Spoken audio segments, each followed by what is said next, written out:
할렐루야. 장마 속에 무더위가 계속되는 가운데 건강관리 잘하시고 말씀과 기도로 승리하시기를 바랍니다.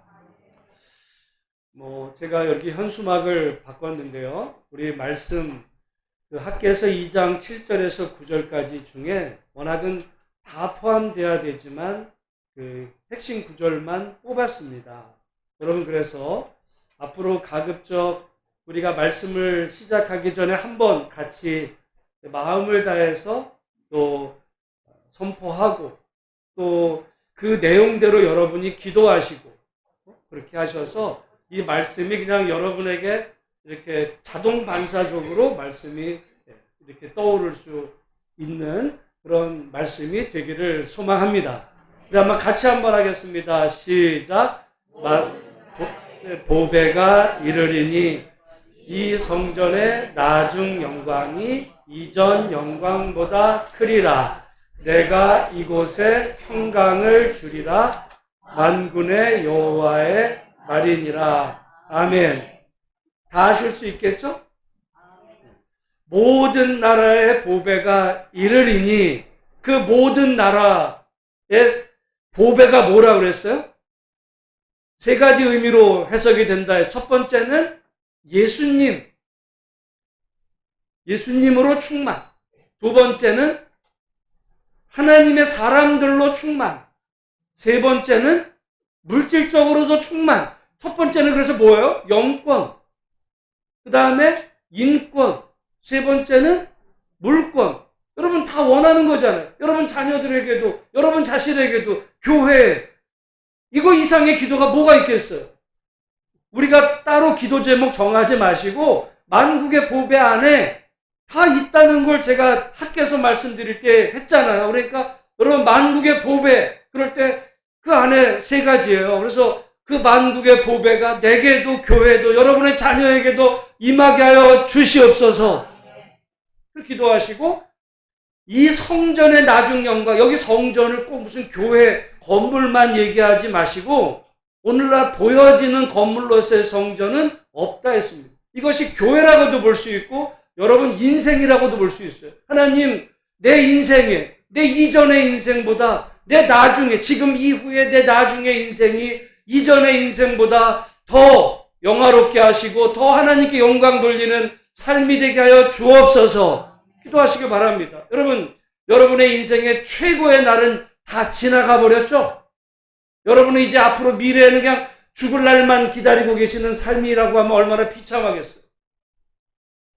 여러분, 사람에게는 희망이 있어야 돼요. 아무리 내가 정말 절망적인 상황 가운데 있을지라도 희망을 잃어버리는 순간 그는 목숨이 부지하고 있을지 모르지만 이미 죽어가는 거예요. 우리가 희망, 소망, 오늘 이전보다 내 남은 삶에 정말 하나님이 그게 내 삶에 실제로 그 일이 내게 이루어지는 것만이 아니라 여러분 자녀에게 이루어지기를, 아니면 내 손주에게라도 내가 정말 기대하고 원하는 일이, 하나님 내 인생의 최고의 기쁜 날은 아직 오지 않았습니다. 그 일이 오게 하여 주시옵소서. 이 성전의 나중 영광이 이전 영광보다 크리라.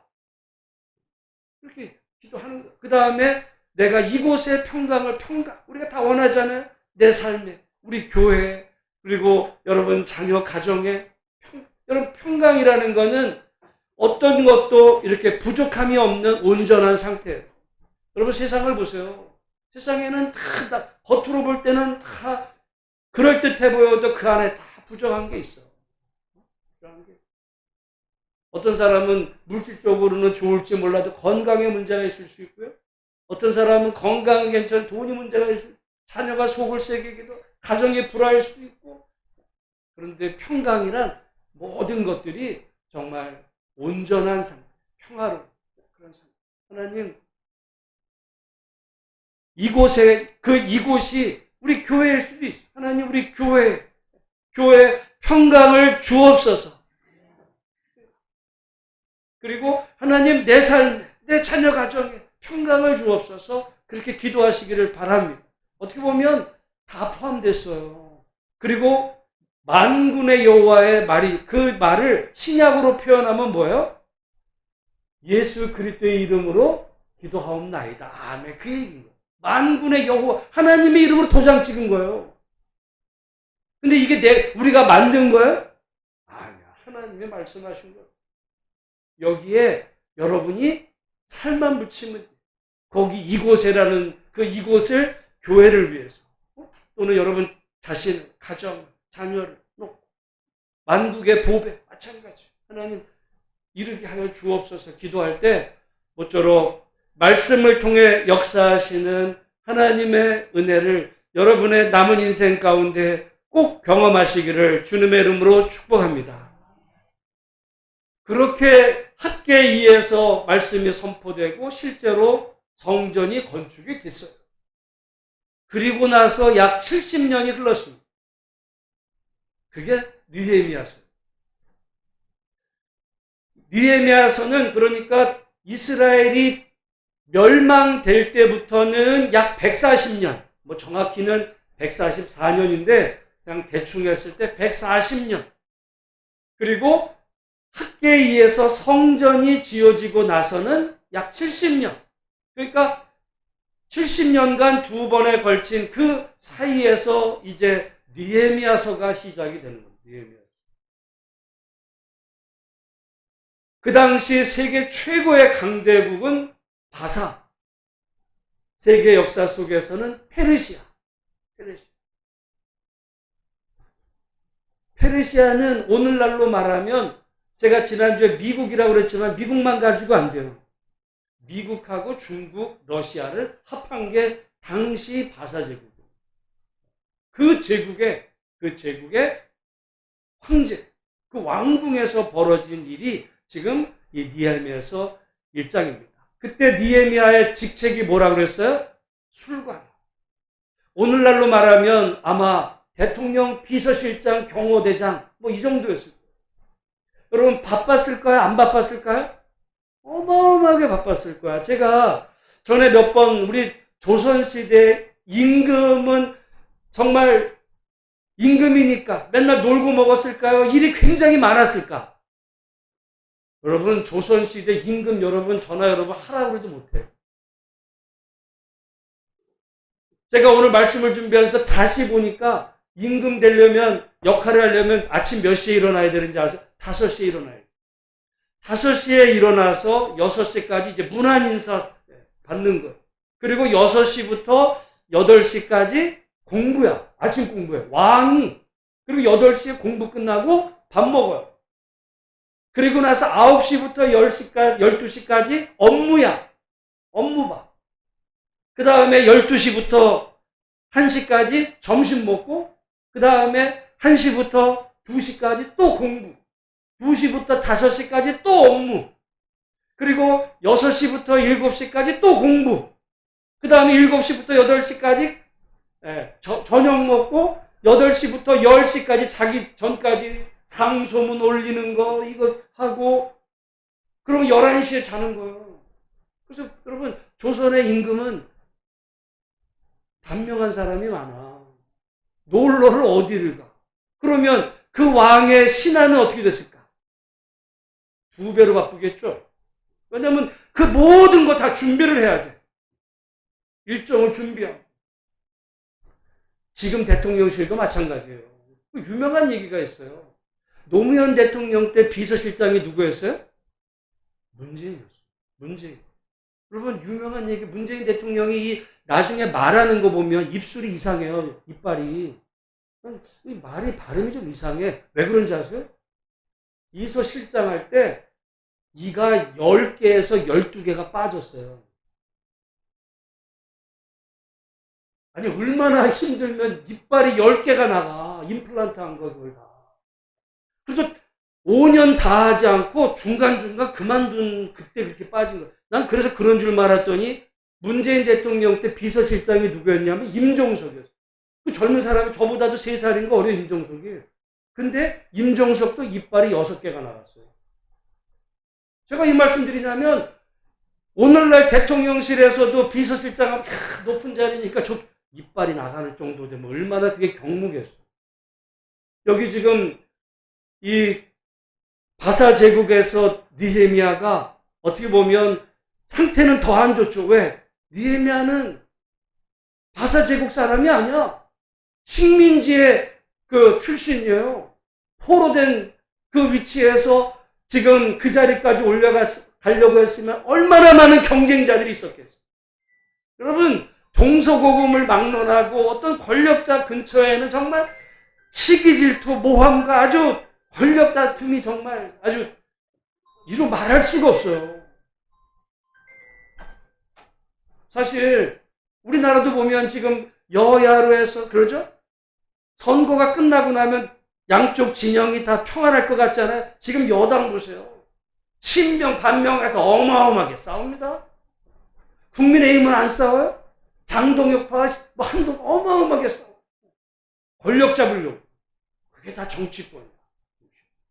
여러분, 좋게 말해서 술관원이지만 정치적인 그 자리에 있었던 거예요. 정점에. 왕의 최측근에.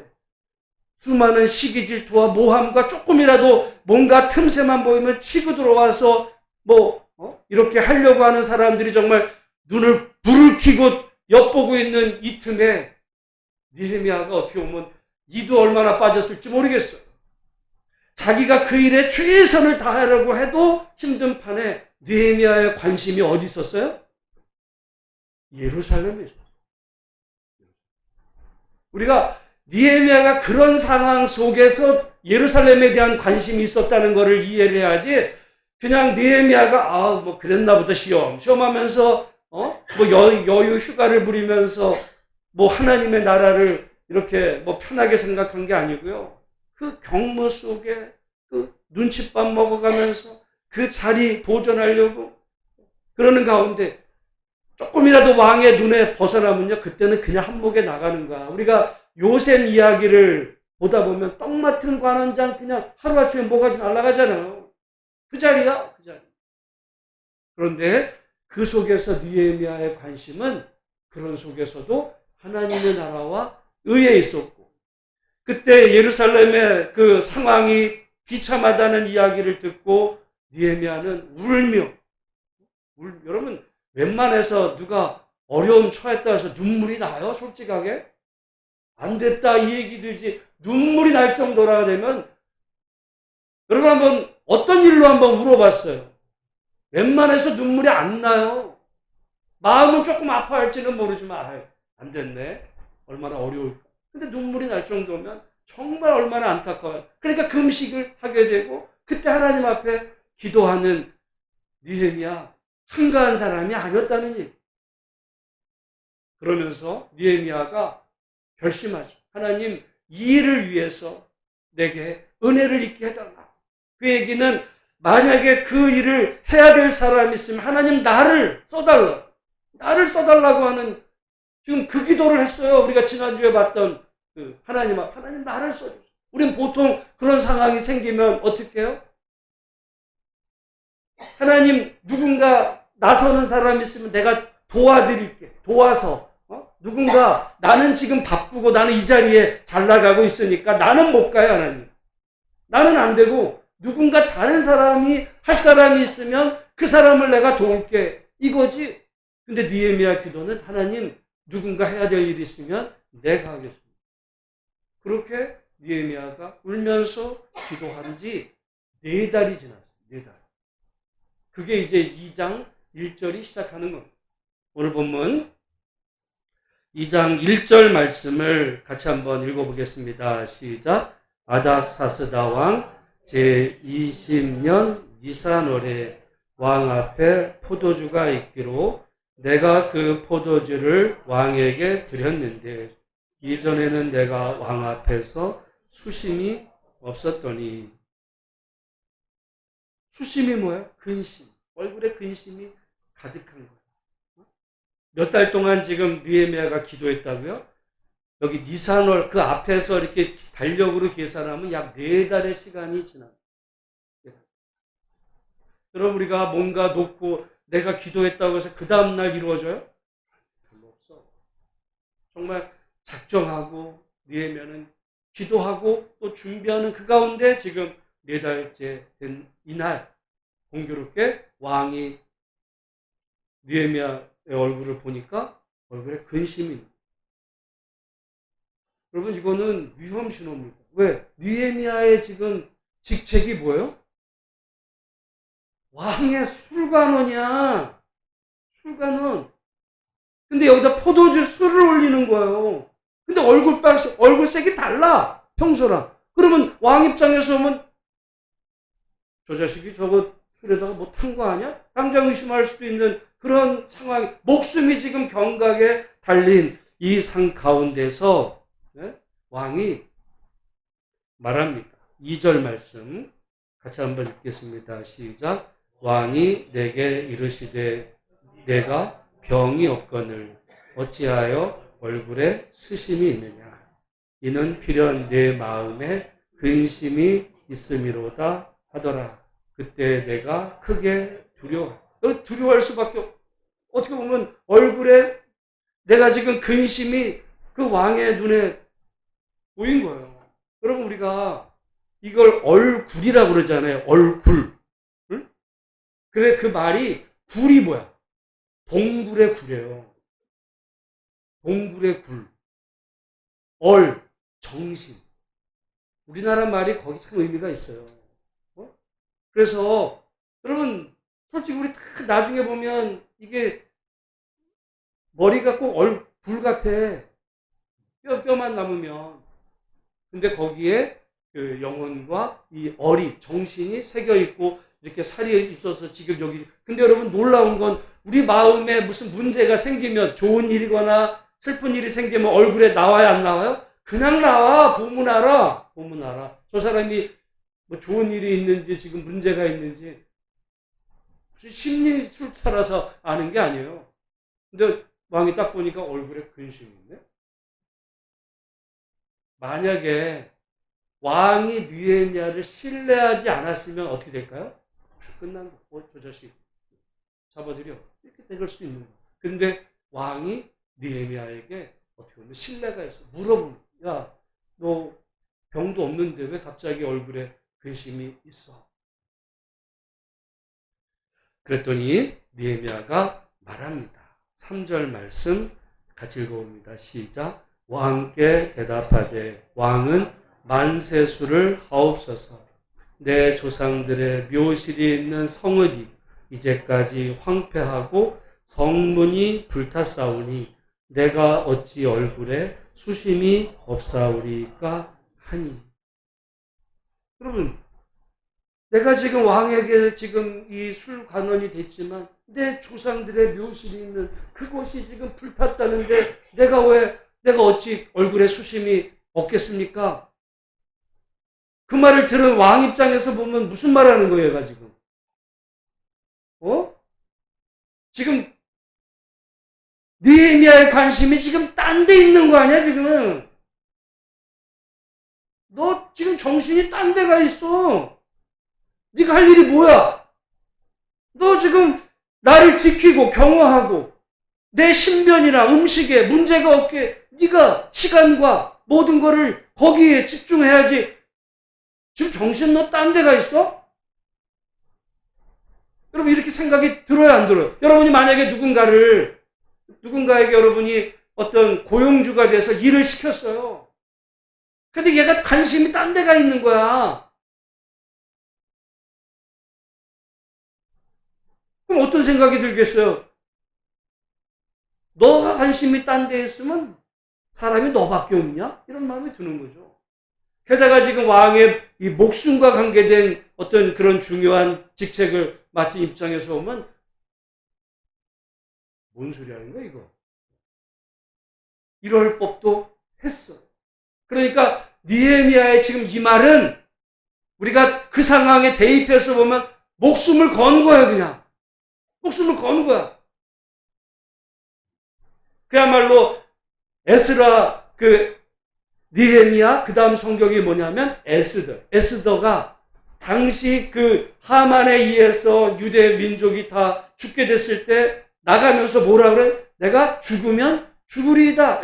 지금 에스더는 말로 그렇게 했지만 지금 여기 느헤미야는 지금 왕에게 말하는 그 내용이 신앙적으로는 내가 죽으면 죽으리다라고 얘기한 거예요. 근데 놀라운 일이 벌어졌죠. 어떻게 보면 자기의 이제까지 쌓았던 모든 업적, 자기의 인생, 다 위태롭게 될 수 있는 그 상황에서 죽으면 죽으리다라는 심정으로 왕에게 이야기를 했을 때 어떻게 보면 그때 기적이 일어난 거예요. 그때 기적이. 여러분 꼭 기적이 병이 낫고 이런 것만이 아니라 정말 우리가 예상하지도 못했던 어떤 놀라운 그런 일들이, 기대하지도 않았던 어떤 그런 일들이 우리 삶 가운데 일어나는 거예요. 그런 일이 지금 벌어지죠. 뭐라고 그러냐면 4절 말씀 같이 읽겠습니다. 시작. 왕이 내게 이르시되 그러면 내가 무엇을 원하느냐 하시기로. 왕이 그러면 너가 원하는 게 뭐야? 여러분 어떤 의미에서 보면 정말 이 하나님이 이 아닥사스다 왕의 마음을 그야말로 여기 표현은 없지만 감동을 시키셔서 느헤미야를 처벌하는 것이 아니라 느헤미야의 그 소원을 들어주시는 방향으로 아닥사스다의 마음을 움직입니다. 우리가 정말 하나님의 어떤 그 나라와 그 의를 위해서 내 목숨을 거는 것 같은 그런 결단하며 어떤 일을 행해갈 때 하나님께서도 기적적인 방식으로 우리의 그 일들이 진행되어 가도록 도우시는 분이 우리가 믿고 섬기는 하나님이신 줄로 믿습니다. 여러분 한번 질문해 볼게요. 성경에 하늘은 스스로 돕는다는 말이 있을까요? 없을까요? 하늘은 스스로 돕는 자를 돕는다. 그런 말은 성경에 없어요. 그런데 그 의미를 담은 내용들은 많아. 스스로 돕는다는 건 뭐예요? 자기가 최선을 다하는, 어떤 그 목적을 위해서 자기가 최선을 다하고 때로는 목숨을 걸면서까지 그 일에 집중하며 최대한 노력할 때 하늘도 그 사람이 그런 하는 일을 돕는다. 어떻게 보면 그 말은 성경의 그 관계에 대해서 맞는 말이기도 하고, 여러분 오늘 느헤미야 이야기도 마찬가지입니다. 느헤미야가 정말 그 일을 위해서 자기가 최대한 자기 목숨을 걸면서까지 그 일에 집중하고 기도하고 했을 때 하나님께서도 이 아닥사스다의 마음을 움직여서 그 일이 진행되는 방향으로 역사하시는 하나님의 은혜를 여러분 기억해 보실 때 우리가 정말 하나님께서 원하시는 것은 우리 삶 가운데 우리가 정말 얼마나 진정 원하느냐 이거죠. 우리는 대충 어떻게 해야 되면 기도하더라도 해보다가 안 되면 어쩔 수가 없어요. 해보긴 해보는데 하다 안 되면 할 수 없죠 뭐. 이런 거. 저는 기도에서 제일 중요한 게, 그러면 언제까지 기도하냐라고 할 때 답은 하나예요. 응답될 때까지입니다. 응답될 때.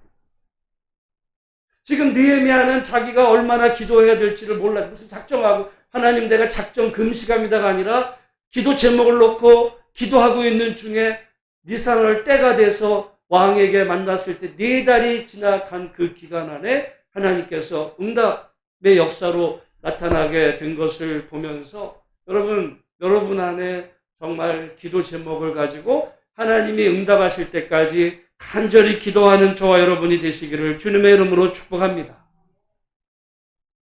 근데 문제는요, 내 정말 간절한 기도 제목, 소원이 뭐냐? 느헤미야에게 이 왕이 물어, 내가 무엇을 원하느냐? 무슨 말이에요? 네 소원이 뭐야? 하나님이 우리에게 나타나셔서 너 소원이 뭐야? 너 소원이 뭐야? 너 소원을 얘기하면 내가 네 소원을 들어줄게라고 물으신다면 누가 들어도 정말 야, 저런 소원을 가졌어? 라고 할 만한 여러분의 그 소원이 과연 있냐 지금 이걸. 뭐 이거 주세요 저거 주세요 이렇게 저렇게 다 주면 더 좋고요 안 줘도 할 수 없고요 내 그냥 기도 시간만 채우는 겁니다 이러면서 그냥 소원이 뭔데? 몰라요. 그냥 다. 아니에요. 여러분, 유명한 이 동화가 있어요. 어느 이 나무꾼이 가난했어. 가난해서 나무를 하고 이렇게 하는데, 뭐, 동화 속에 보면 이제 어떤 신이, 우리가 이제 하나님이라고 표현해도 되고, 하나님이 그에게 나타나 있어서 이제 내 소원이 뭐냐? 내 소원이 뭐냐? 물었어. 세 가지. 내 소원을 말하면 내가 들어주겠다. 그러니까 이제 이 사람이 와가지고 부인하고 뭐 이렇게 이제 막 얘기하면서 소원을 뭐라 그래. 그때부터 생각해보는 거야. 내 소원이 뭐지? 그러다가 막 배가 갑자기 고픈 거야. 그랬더니, 아, 소세지가 많아졌습니다. 소세지. 아마 그 시대는 소세지를 많이 먹어. 소세지. 아마 우리 같으면 그러겠죠. 아니, 저기, 한우나 잔뜩 먹었으면 좋겠다. 그 얘기한 거예요. 그랬더니 갑자기 그냥 소세지가 그냥 산더미 같이 쌓인 거예요.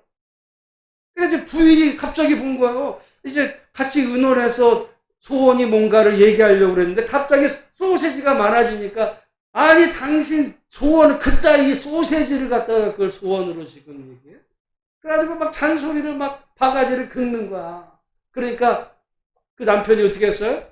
에이, 이 소세지 옆에 나라 그러면 좀 그렇죠, 설교제. 그냥 저 코에 갖다 딱 붙으라고.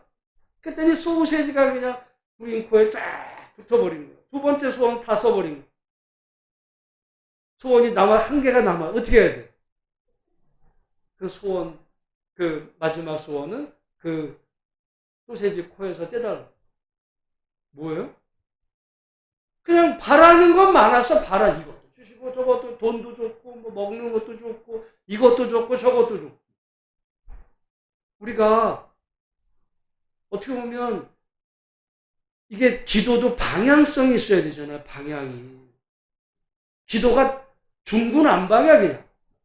이리 떴다 저리 떴다 여기저기 막 동서남북 사방 천지팔방. 어떻게 보면 그 느헤미야는 기도에 그리고 그의 소원의 중심이 있었습니다. 하나님의 나라와 그 의를 위해서 내 정말 목숨을 걸겠습니다. 라고 하는 그 간절함. 그럴 때 우리 같으면, 아니, 내 인생도 있고 느헤미야 같으면 그 자리도 있는데 아무리 하나님의 일도 좋지만 하나님의 일 때문에 내가 그 자리 놓치면 안 되잖아. 뭐 여기서 왔다 갔다 하는 거예요. 우리는 마치 내가 하나님의 나라와 의를 위해서 살면 하나님이 내가 세상에서 누리는 모든 것들은 없어지게 할 것 같은 그런 생각이 들어가지고, 하나님 이것도 좋지만 이것도 다 주세요. 결국은 아무것도 없는 거죠. 근데 느헤미야는 하나님의 나라와 의를 위해서 여러분, 자기가 그 바사 제국 이제 뭐라 그랬어요? 오늘날 미국, 중국, 소련, 거기서 비서실장이야. 최고 왕 다음에 어떻게 보면 그런 그 자리까지 올라간, 그야말로 아무리 총리가 있어도 말이지, 어떤 때는요, 대통령 비서실장이 총리보다 높은 시절도 있어. 관계에 따라서. 그 자리까지 올라갔는데 이거를 하나님의 나라와 의를 위해서 포기하라고? 보통 같으면 못해요. 근데 느헤미야는 아무리 그 자리가 귀하고 하나님 앞에서 부르심 받았지만 정말 포기할 수 있는, 왜냐면 목숨도 내놨는데 지금 잘못하면 영모로 꾸민다라고 그 모함을 입고 죽을 수도 있는 그런 결단까지 했는데, 소원이 뭐냐라고 할 때 느헤미야는 하나님께 기도하고 말하기 시작합니다. 뭐라고 기도하냐면 5절 말씀 같이 읽어봅니다. 시작. 왕에게 아뢰되 왕이 만일 좋게 여기시고 종이 왕의 목전에서 은혜를 얻었사오면 나를 유다 땅 나의 조상들의 묘실이 있는 성읍에 보내어 그 성을 건축하게 하옵소서 하였는데, 내게 은혜를 베푸시려거든 나를 조상들의 묘실에 있는 그곳에 가서 내가 성읍을 건축하게 하옵소서. 그랬더니 왕이 놀라운 말을 해요. 6절에 보면 너 얼마나 걸릴 건데? 얼마나 걸릴 건데? 뭐라 그래요? 내가 몇 날에 다녀올 길이며 어느 때에 돌아오겠냐. 너 얼마나 걸릴 건데? 보통 같으면 뭐라 그래? 야, 사람이 없어? 그래, 너 가. 너 말고 사람 많아. 이 자리 노리는 사람도 많아. 정신이 딴 데가 있네, 이놈? 꺼져. 이럴 법도 한데, 몇 날, 얼마 걸릴 건데, 너 와야 돼. 너는 나한테 꼭 필요한 사람이야. 얼마나 걸릴 건데, 무슨 얘기야? 물론 하나님의 역사도 있었지만, 느헤미야에 대해서 왕이 철저하게 신뢰하고, 왕이 꼭 필요한 사람. 어떻게 보면, 그 자리에 올려고 하는 사람 많지만, 느헤미야보다 더 나을 사람은 없어. 왕이 신뢰했다. 그랬을 때 느헤미야는 주저하지 않고 이야기합니다. 뭐냐면 왕이 나를 허락해 주시려거든 7절에 보면 조서를 내려주시고 여기 보면 8절에 보면 그 왕의 삼림 감독 아삽에게 조서를 내리사 그가 성전에 속한 영문의 문과 성곽과 내가 들어갈 집을 위하여 들보로 쓸 제목을 내게 주게 하옵소서. 그 왕의 삼림 감독이 누군지 그 이름까지 지금 알아오고 있는 거야. 우리는 뭐라 그래? 될지 안 될지 모르니까 안타까워하면서 기도는 하지만 왕이 그래 네 소원이 뭐냐? 그러고 났을 때는 제가 내일까지 알려드리겠습니다. 우리가 보통 같으면 이제 그때 준비하는 그때. 그게 아니고 이미 기도하는 동안에 느헤미야는 기도만 한 게 아니라 모든 지금 거기 감독이 누구고 뭘 어떻게 해야 되는 거를 다 준비하면서 여러분 이 두 가지가 유지한다는 게 어려워요. 기도하면서 일하는 또 일하면서 기도하는 저는 솔직히 제가 목사지만 나는 여기 느헤미야는 평신도입니다. 평신도는 나쁜 의미가 아니에요. 평신도는 직업이 목회자가 아니라는 거야. 이 세상에서의 어떤 그 직업을 가지면서도 그 상태에서 하나님을 섬기는 거야. 나는 하나님 앞에서 어떤 목회자보다도 정말 평신도 가운데 하나님 앞에 크게 복받을 사람이 난 많다고 생각해요. 목사는 그래봐야 그냥 이게 직업이에요. 목회자는 딴 거 없어. 목사가 직업이야. 말씀 보고 연구하고 이건 당연한 거예요. 그거 안 하면은 사뿐이지. 근데 평신도는 일이 있어, 일이. 자기가 직업에서 일해야 될 게 있어요. 그러고 하나님을 섬기는 거야. 이 두 가지를 다 잘해야 돼. 다 열심히 해야 돼. 근데 많은 경우는 양쪽 핑계를 대죠. 핑계를. 그러면서 교회에서 뭔가 난 평신도예요. 그런 일은 목사님이 하셔야지. 목사님 월급 받잖아. 또 회사에서 뭐 해야 돼? 나 교회 가야 돼.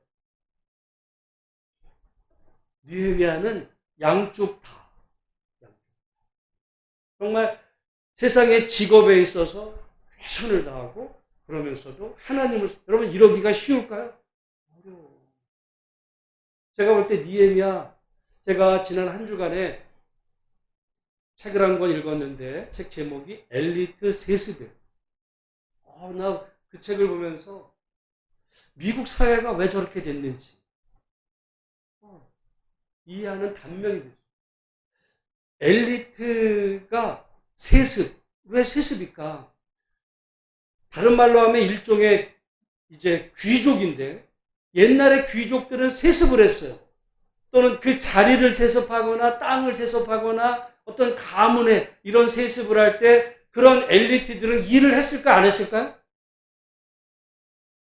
귀족은 일을 안 해. 귀족은 그냥 무슨 귀족이 일을 했다. 그건 천한 것들이라는 거지. 귀족이 어떻게 일을 해요? 옛날의 귀족들은. 근데 지금의 엘리트, 미국의 잘 나가는 엘리트, 연봉이 우리 돈으로 한 수십억, 수백억 되는 엘리트들이 있다는 거예요. 가장 대표적인 사람이 누구냐면 일론 머스크. 전 세계 최고 부자잖아. 전 세계 최고 부자 일론 머스크가 일주일에 몇 시간 일하는지 아세요?